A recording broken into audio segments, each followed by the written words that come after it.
comic books as a medium have always reflected something that everyone can see. Comics aren't just for boys. Comics aren't just for superheroes. So thankfully, we're expanding to cater to different audiences, and we're expanding to cater to different creators. Why should, the superhero gene only strike, you know, white men?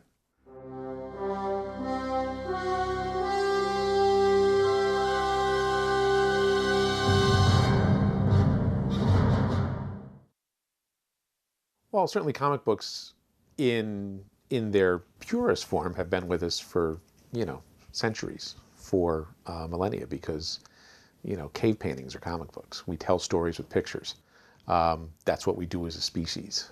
Comic books are just, what we've done for the last 70 years or so in terms of making stories out of words and pictures. The transformation of comic strips into comic books started in the 1930s when publishers had the idea that when the printing presses were idle, they could print the comic strips in stapled form. So they would compile a bunch of previously published strips and make a better profit. In the late 1930s, with the arrival of Superman, superheroes really became almost synonymous with comic books. If you wanted the short story of how comic books took off in US markets, it'd be easy to pin it on Superman and call it a day. But Superman isn't all there is to comics. What really brings people to read them, and why? What is it that superheroes have in common with everyday individuals? As comics have segued to mainstream media through the years, the wide audiences that accompany its transition have expanded beyond one brand of person.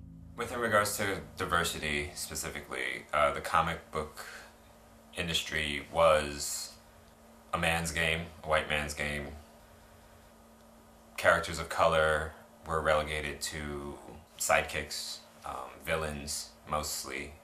Women were the love interests or sidekicks as well, to the point where there was no real character development. There was no real chance for those characters, females and people of color, to branch out with their own thoughts and opinions and beliefs. Diversity in comic characters came slowly.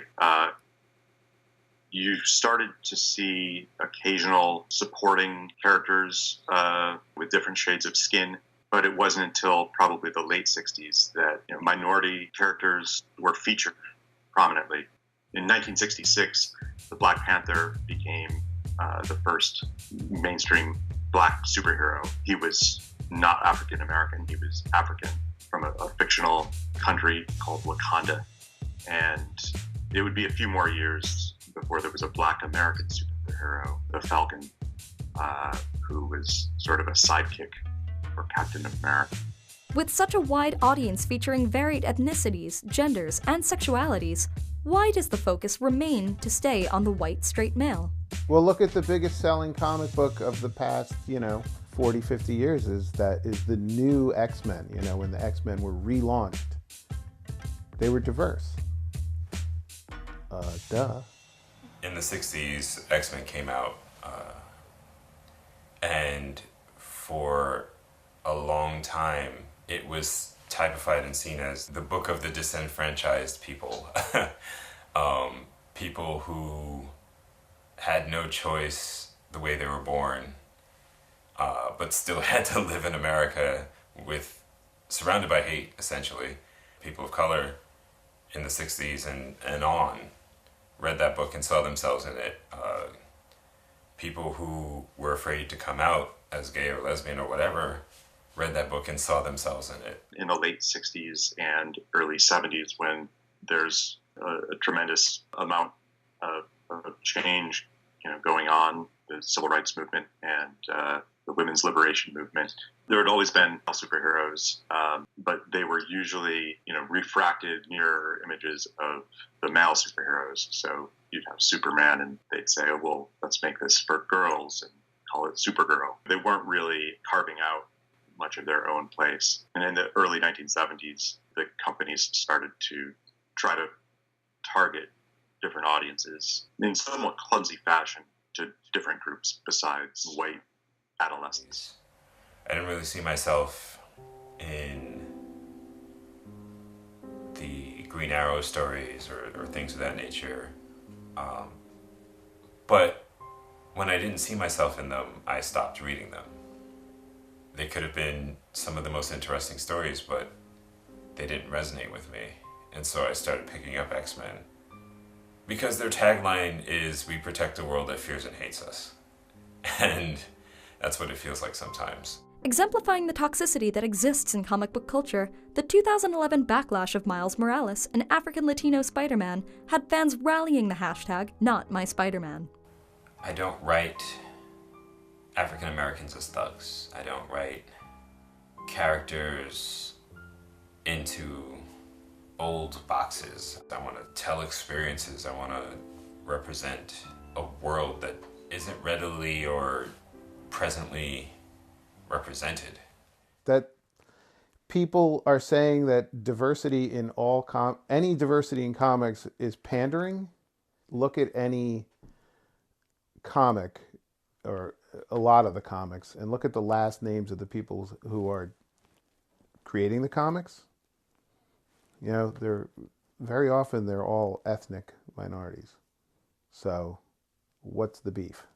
The outrage culture in comics is not really anything new. We're just much more aware of it now because of social media and because the feedback on this stuff is immediate.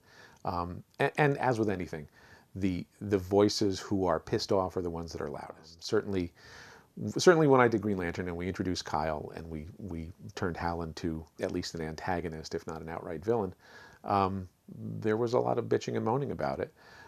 But the sales went up, so somebody was buying the books. It's just that generally the people who are satisfied with what you're doing, don't start internet petitions to get you fired.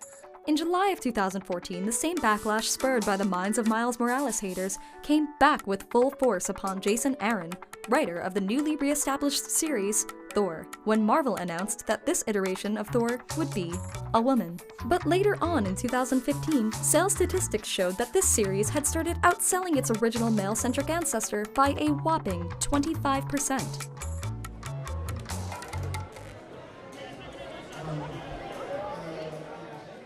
When I first started reading comics, there weren't a lot of girls involved. In fact, I remember when I was 10 going to my first comic book shop, it was all boys.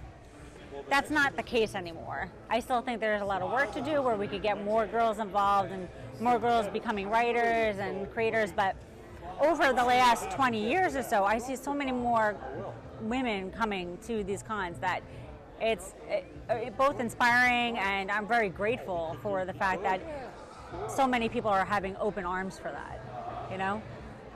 Personally for me, I've seen a big change for the good, for the better. In terms of doing books like Witchblade at Image Comics that I did for almost 10 years, I signed a hell of a lot of copies of Witchblade for women because it was an empowered female lead character and they responded to it. I definitely think there's a larger group of people that are more diverse, that are becoming, they're not only winning awards, but they're just more visible.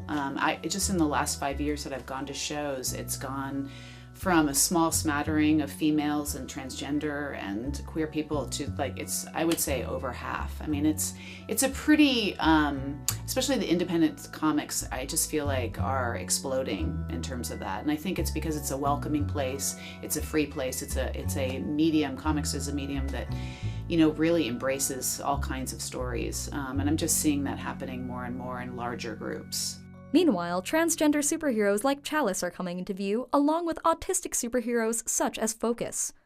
So diversity in comics is such an interesting and hard topic, especially now that the world's kind of waking up and isn't being cis-hetero white all the time. I would say in terms of orientation and gender identity, you can play with that a little bit more, because you could always just be like, oh no, I've realized this about myself. And now this character's gay, this character's trans, this one's pan. Instead of taking a character, I mean, in Green Lantern's case, like you were saying, it's time for there's always room for another Green Lantern. So it's not that remarkable. In terms of race, I would say create new characters that are diverse. And in some instances, it's easier than others, like Green Lantern, where anyone can just be worthy of the ring and get chosen. Then that's an easy way to kind of scoot around that. And they have. They just made Simon Baz is a Muslim American and Jessica Cruz is a Latina. And they're both in my favorite comic, Green Lanterns, and it's so great. And that's like making it more diverse and therefore interesting. Taking a character who is strong and giving them the push, the audience, or pushing them to the front of the marketing as a positive thing alongside the more traditional characters. I think that's the better move, rather than just saying like, oh well, this guy is now this, and deal with it. We as an industry are not, we're not beholden to adolescent boys between 11 and 14 anymore. We tell a lot more stories than that, and I think that's great. So it becomes, I think, incumbent upon everybody, people who have been in the industry for 25 years and people who are just breaking in, to be aware of the kind of stories that we're telling and who we're pointing those stories toward. The portrayal of women and LBGT people in comics, I think it only is accurate when they do it themselves. I think otherwise it's a caricature. But one of the things that's sort of amazing about comics right now is the autobiographical voice is becoming more and more of a force. And I just feel like it's, as that population sort of is working more, we hear more of it, and it's more accurate as a result. I mean, I think that there's some groundbreaking voices happening right now in the comics community. I don't care who created it or what it's about, as long as it's a good read, and the art strikes me. That's so subjective, the art, but it shouldn't be about who made it. It should be about the thing itself. It's a long road, and it's not by any means near the end. I think characters like Miles Morales, Jane Foster being Thor for a while, Simon Baz being Green Lantern, they're all part of the process, and they're all worthy additions. But I think ultimately the real change, the real embrace of diversity will come from people creating brand new characters that aren't part of existing franchises, that the audience will fall in love with. And you don't know who that's going to be. You don't know where that's going to come from. But somebody that's reading comics right now and being inspired by maybe Miles or maybe Simon or any of the other characters that are anything other than sort of the same white bread superheroes that we've always had. The kid that's reading that right now, in 10 years, is going to create something that will make everybody else sit up and take notice.